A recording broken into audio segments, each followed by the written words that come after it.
Sobre o desempenho da educação básica no país, eu converso agora com Júlio Furtado, que é mestre em Educação pela Universidade Federal do Rio de Janeiro e doutor em Ciências da Educação pela Universidade de Havana, Cuba. Bem-vindo ao Jornal Futura, Júlio. Obrigado. Num primeiro momento, que avaliação a gente consegue fazer do índice, né, divulgado agora de 2013 em relação à educação no país, nos 3 níveis? Bom, o que o índice divulgado nos diz é apenas o quanto que estamos afastados ou próximos do objetivo que queremos, né, que estabelecemos, que é a nota 6 para 2020. A gente pode comparar muito esse índice com o resultado de uma partida de futebol. O índice diz que o jogo foi 2-1, né? Ou seja, mas daí a gente poder fazer uma avaliação do desempenho dos times, me parece que ele é pobre, né, para que a gente possa realmente fazer essa análise. Agora, vamos relembrar os critérios adotados até para chegar a esse índice? Basicamente, o IDEB é composto das notas que os alunos de 5º, 9º e 3º ano do médio obtêm nas disciplinas língua portuguesa e matemática, e alguns outros parâmetros que medem, em síntese, eles medem a questão do fluxo escolar, da retenção, ou seja, levando em conta quanto menor o índice de retenção, de reprovação, maior esses parâmetros se revelam, e também a questão da adequação idade-série, ou seja, a equivalência entre a idade e a série que o menino se encontra.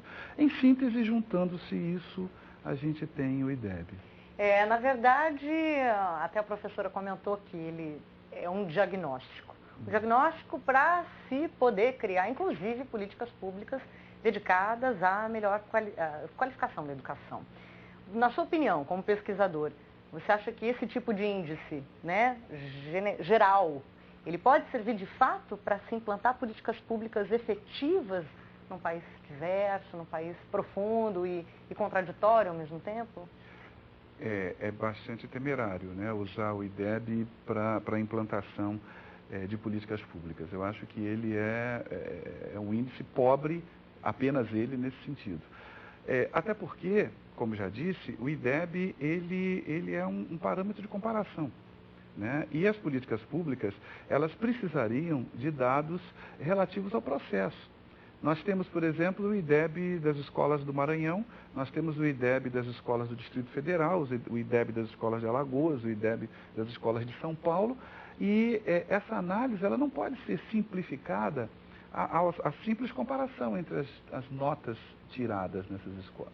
É preciso que se leve em conta todo um processo de condições e de infraestrutura, todo um processo que está em torno daquilo que gerou esse rendimento, né? Então, uma das maiores preocupações, a meu ver, é o IDEB ser simples e puramente usado para a implementação de políticas públicas. É preciso, sim, que os dados da prova sejam analisados, é preciso, sim, que os dados infraestruturais sejam levados em conta, né? Eu te pergunto, por exemplo, qual é a melhor escola?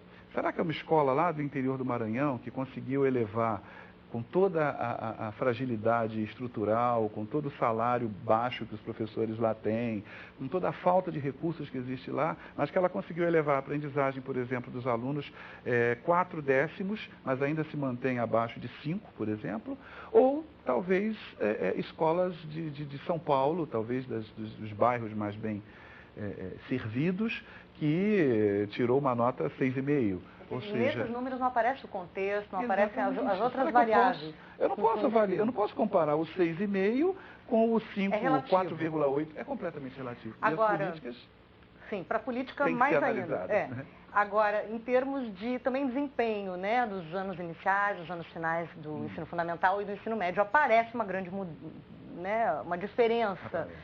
Por que essa diferença? Quanto maior a faixa etária, maior a dificuldade de se mobilizar o aluno. O aluno do primeiro segmento do ensino fundamental, ele tem aí entre 6 e 10 anos de idade, que é uma faixa etária de mais fácil mobilização, além de toda uma conjunção positiva dos fatores do primeiro segmento. São elas: esse aluno respeita mais os mais velhos, então ele é mais flexível aos comandos, aos pedidos. Ele tem um relacionamento com os mais velhos que facilita mais. Os conteúdos do primeiro segmento são relativamente mais simples. Os pais em casa ainda têm condição, digamos, de ajudar, né, no dever de casa. Os professores são mais presentes na vida do aluno, eles são mais constantes. Além de mais presentes, são mais predispostos a uma ludopedagogia, que seria um jeito de atuar na sala de aula, que esse aluno, digamos, vai se comprometer mais com o processo. O aluno gosta mais da escola.